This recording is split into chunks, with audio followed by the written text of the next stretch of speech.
ఇలాగే ఈసారి కూడా నా ఓటు హక్కు మా కుటుంబంతో సహా అందరూ వినియోగించుకోవడం జరిగింది. ఇదే విధంగా ఇదే సమయంలో ఒక్కరికి ఎప్పటిలాగానే మళ్లీ వినియోగించుకుంటున్నారు. ఈ ఓటు హక్కు వినియోగించుకోండి.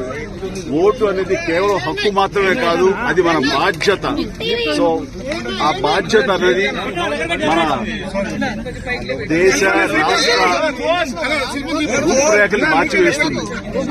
కాబట్టి సరైన నాయకులు వీళ్ళు మనకు న్యాయం చేస్తారు, మనకి సుపరిపాలన అందిస్తారు అన్న నమ్మకం ఉన్నటువంటి నాయకులకి మీ మద్దతు ఓటు ద్వారా తెలపండి. ఆ తర్వాత మన అభివృద్ధిని రావడానికి, అభివృద్ది పథంలోకి మన దేశం కానివ్వండి రాష్ట్రంగానే వెళ్ళటానికి మీరు దోహదపడేవాడు అవుతారు. So please make use of your vote power. Vote హక్కు వినియోగించుకున్న వారికి అది